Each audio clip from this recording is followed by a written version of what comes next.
Bienvenidos, donde quiera que estén. Soy Marcelo Birmacher. Esto es 15 minutos. En esta emisión vamos a tratar el tema del mal llamado antisemitismo. ¿Por qué no es una definición correcta para hablar de los antijudíos o judeófobos? Porque semita deviene de Sem, uno de los hijos de Noé, e involucra también, por ejemplo, a pueblos árabes que no necesariamente son judíos. Y el odio contra los judíos, antiguamente llamado antisemitismo, que hoy se congrega en torno al antisionismo, si bien tiene muchas declamaciones, no está relacionado directamente con el asunto de dónde vienen los judíos, ni tampoco exactamente con lo que se llama raza. En principio proponemos que no hay razas en la humanidad. Sí, hay diferencias notorias de aspecto entre las personas. Uno puede distinguir con toda claridad una persona de piel negra de una persona china, pero esas mismas personas pueden formar matrimonios entre dos identidades o etnias muy distintas y ahí todo se va o diluyendo o modificando radicalmente. El odio contra los judíos es específico, está relacionado con los valores de los judíos, está relacionado con el monoteísmo, está relacionado con lo que los judíos representan, al menos de un modo bastante significativo, desde el Éxodo hasta nuestros días. Los nazis intentaron determinar que los judíos eran una raza, desde el punto de vista de los nazis, una raza inferior. También dijeron lo mismo de los negros, aunque no tuvieron la misma enjundia para aniquilar a las personas de piel negra como a los judíos.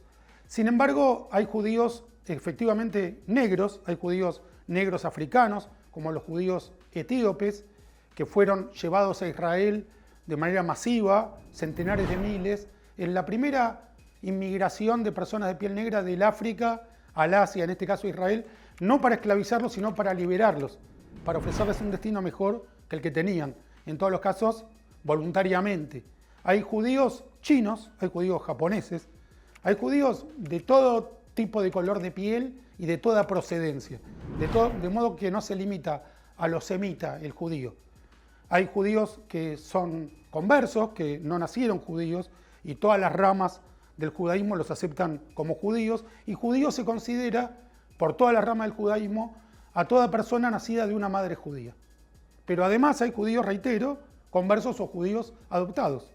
Una mujer y un hombre judío adoptan a un bebé que no nació judío y por medio de distintos rituales, puede ser reformista, ortodoxo, puede convertirse al judaísmo. De modo que, reitero, los judíos provienen de fuentes humanas muy diversas y es un invento nazi, no objetivo, que nos dividimos en razas. Ahí dejamos clara la primera base sobre lo que vamos a ir exponiendo. ¿Por qué el antijudaísmo o judeofobia es tan importante para la salud mundial en términos geopolíticos? La Segunda Guerra Mundial comenzó porque Hitler se propuso exterminar a los judíos, a los que consideraba una raza.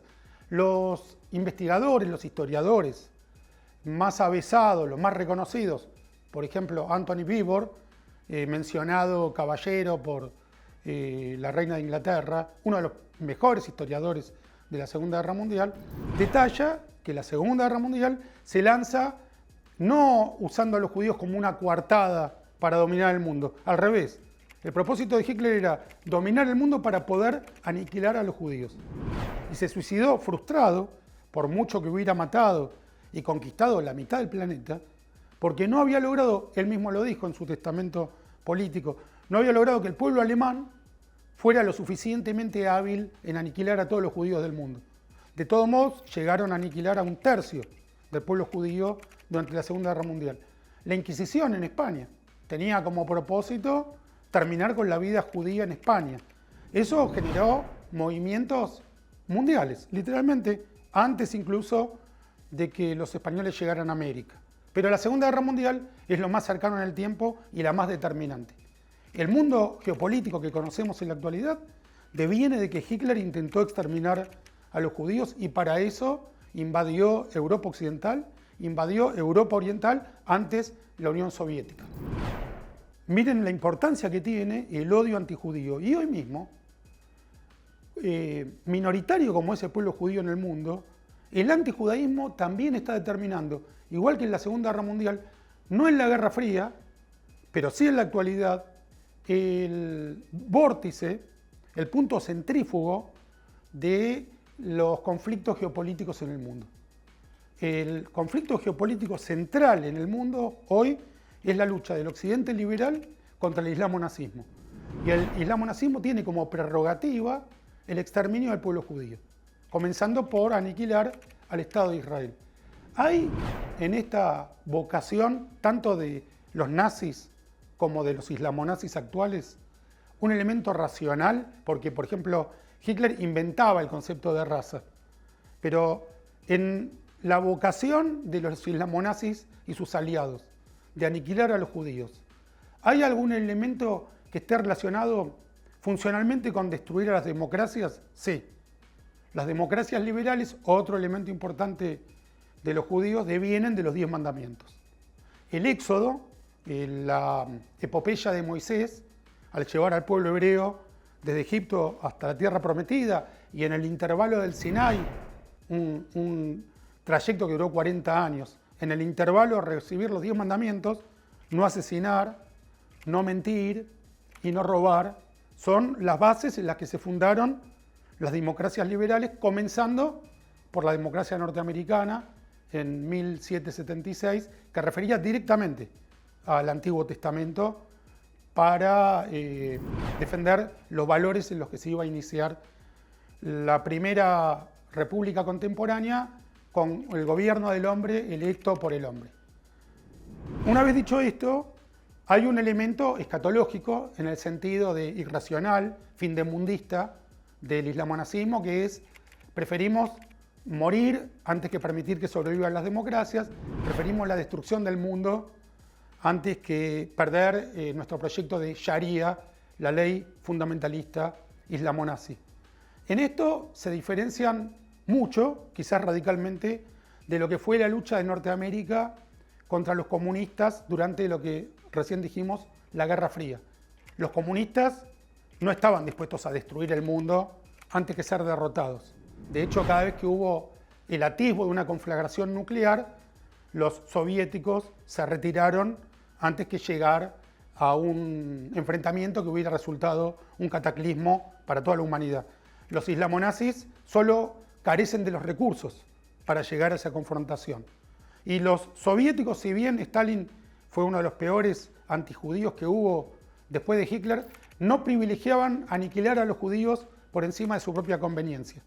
Si dentro de su conveniencia entraba la aniquilación de judíos, la llevaban a cabo, pero no les resultaba más importante aniquilar judíos que conservar el poder. A Hitler le resultaba más importante aniquilar a los judíos que mantener la mitad de Europa que ya tenía ocupada. A los islamonazis iraníes les importa más aniquilar a los judíos que mantener su propio régimen.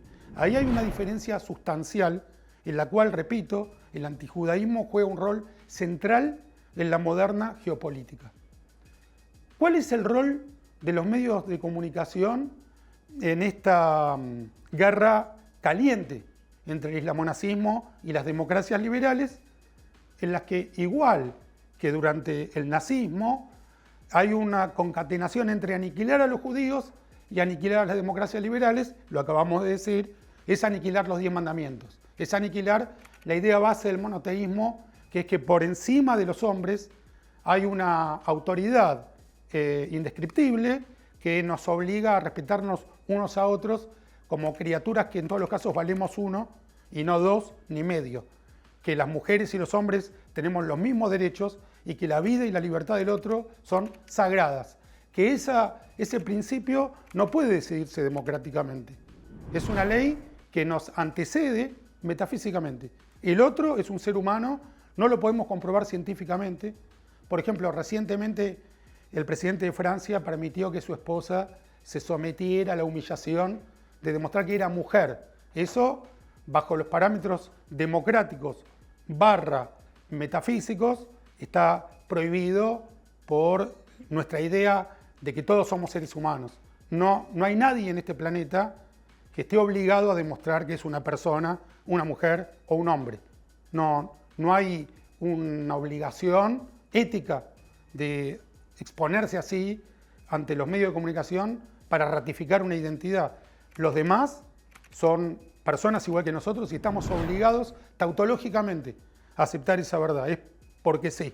Si se interrumpe esa convicción, se interrumpe la lógica aristotélica, se interrumpe la lógica metafísica que nos unifica como especie. Que, repito, no es cultural, está por fuera de nuestras decisiones. El otro existe. Me guste o no, el otro es igual a mí. Esa es la convicción que nos permite convivir como especie. Los medios de comunicación, en estos últimos 25 años, desde el derribo de las Torres Gemelas hasta la actualidad, han empezado a resultar ambiguos al respecto, relativistas. Mencionábamos muy recientemente que la BBC expulsó a 2 de sus principales directivos por haber manipulado audios del presidente Trump. Ya no se trataba de que criticaran, como lo hacen cotidianamente, al presidente Trump o al presidente Milei en Argentina, sino que extractaron parte de un discurso hablado y lo manipularon, lo manufacturaron para que el mismo discurso dijera otra cosa. Esto es inédito, no había ocurrido desde el auge de la BBC durante la Segunda Guerra Mundial, precisamente hasta este primer cuarto del siglo XXI. Los medios de comunicación, hegemónicamente, se niegan a admitir que estamos librando la lucha del occidente liberal, de las democracias liberales, Israel como la única democracia del Medio Oriente, contra una invasión islamo-nazi que abarca a Europa Occidental y que tiene su epicentro álgido en Medio Oriente. Lo ocultan o lo disfrazan de la necesidad de un Estado palestino.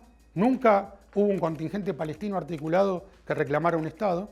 Siempre reclamaron la destrucción de Israel, no un Estado propio. Lo disfrazan como el intento de la ultraderecha en Europa de ejercer la islamofobia, cuando en realidad es los defensores de la libertad luchando contra la invasión islamonazi, y son muy precavidos y cautelosos de permitir voces distintas a las de las voces hegemónicas. Por supuesto, el modo de enfrentar esta distorsión de la realidad no es atacando a los medios de comunicación, sino seguir propulsando voces que alerten de este peligro, como lo fue la voz de Churchill antes de volver al poder en las vísperas de la Segunda Guerra Mundial, cuando se imponía la lógica de Chamberlain y Churchill hablaba solo desde el llano. En esa época, recordemos, la mayoría de los medios de comunicación apoyaban a Chamberlain, no a Churchill. Tuvo que ocurrir la invasión de Checoslovaquia primero y la de Polonia después, para que finalmente los medios de comunicación se congregaran alrededor de la idea de defender la democracia liberal y su propia existencia, que dependía de la subsistencia de la democracia liberal. Por último, estoy marcando un diagnóstico de lo que significa el antijudaísmo contemporáneamente y me pregunto si hay un antídoto, si hay un remedio, una solución.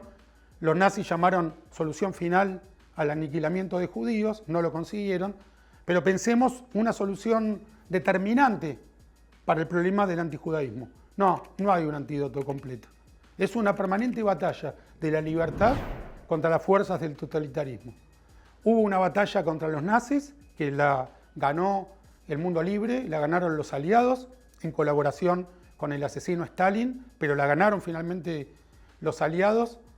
Hubo una batalla contra el comunismo estalinista entre el 45 y el 89, que nuevamente la ganó el mundo libre, la ganaron las democracias liberales, y ahora hay una batalla contra el islamo-nazismo que tuvo su punto álgido el 11 de septiembre de 2001, cuando se derribaron las Torres Gemelas, que tuvo un remesón de éxito islamo-nazi el 7 de octubre del 2023, cuando masacraron a los civiles del sur de Israel, y que requiere de una coalición de académicos, artistas, políticos y militares para enfrentar definitivamente al islamo-nazismo. Pero la victoria que sea no va a ser definitiva. Es una permanente dinámica en la que los hombres libres tenemos que estar siempre atentos. Esto es 15 minutos. Soy Marcelo Birmacher. Gracias, donde quiera que estén.